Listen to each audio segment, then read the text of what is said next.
क्या बिजली और पानी का विभाग दिल्ली सरकार से छिनने वाला है? क्या केंद्र सरकार बिजली और पानी विभाग एमसीडी को देने की तैयारी कर रही है?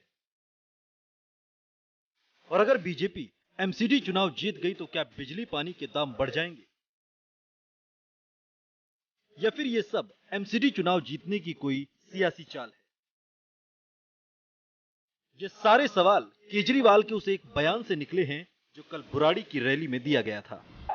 याद करो शीला दीक्षित का टाइम, जब शीला दीक्षित की सरकार थी, मेरे को याद है जी 10 साल हर साल बिजली के रेट बढ़ा करते थे, हर साल बिजली के रेट बढ़ा करते थे, हर साल।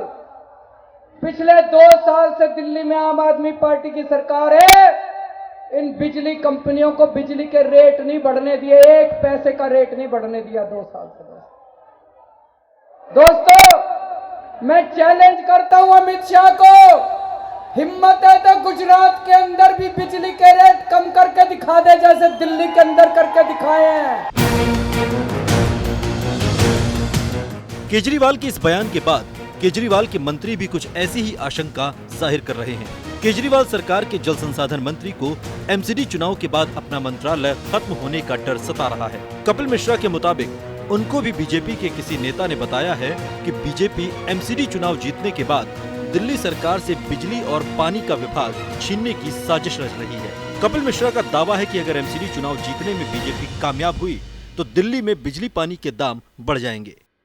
देखिए, मेरे को भी बीजेपी के कुछ लोगों ने ये बात तो बताई है कि बीजेपी मूड बना के बैठी है। नगर निगम चुनाव के बाद वाटर दिल्ली जल बोर्ड और बिजली विभाग ये नगर निगम को देने का मन बनाकर बैठे हुए हैं, क्योंकि जो बिजली के दाम आधे हुए हैं और 20,000 लीटर पानी मुफ्त हुआ है, इससे जहाँ जहाँ कांग्रेस और भाजपा की सरकार है वहाँ उनके ऊपर दबाव पड़ रहा है कि वहाँ पर भी रेट कम किए जाएँ, और बिजली कंपनियों के ऊपर भी एक दबाव है। तो ये तो कई लोगों ने, भाजपा के भी कई लोगों ने बताया ये बात कि इसका तो मन बना के बैठे हैं। जैसे एसीबी इन्होंने दिल्ली सरकार से ली थी, और 1997 से पहले पानी और बिजली ये दोनों विभाग पहले से भी नगर निगम के पास होते थे, तो इनके पास ताकत भी, अगर ये करना चाहें तो कर भी सकते हैं, ज़बरदस्ती करने पे उतर आए तो। मुख्यमंत्री और मंत्री दोनों बिजली पानी के दाम बढ़ने की आशंका जाहिर कर रहे हैं, लेकिन दोनों के पास इस आशंका का कोई ठोस आधार नहीं है। न ही उस बीजेपी नेता के नाम का खुलासा कर रहे हैं जिसने सरकार को इस साजिश के संकेत दिए। ये अंदेशा तो है कि 26 तारीख के बाद ये बिजली और पानी विभाग हमारी सरकार से लेकर नगर निगम को दे देंगे, अगर नगर निगम में इनकी सरकार आती है तो। अगर नगर निगम में आम आदमी पार्टी होती है तो फिर देने से कोई फायदा ही नहीं है, फिर यहाँ पर हो बिजली या वहाँ पर हो, फिर तो ये आधा दाम रहेगा ही रहेगा बिजली का। कहीं डायरेक्टली आप लोग ये पब्लिक को चेतावनी तो नहीं दे रहे कि अगर आपको हराया तो आप लोग सब्सिडी खत्म कर देंगे? नहीं, हमारे हाथ में जब तक बिजली पानी है, या दिल्ली की सरकार में हम हो तब रहे या नगर निगम में रहे, ये सब्सिडी जारी रहेगी।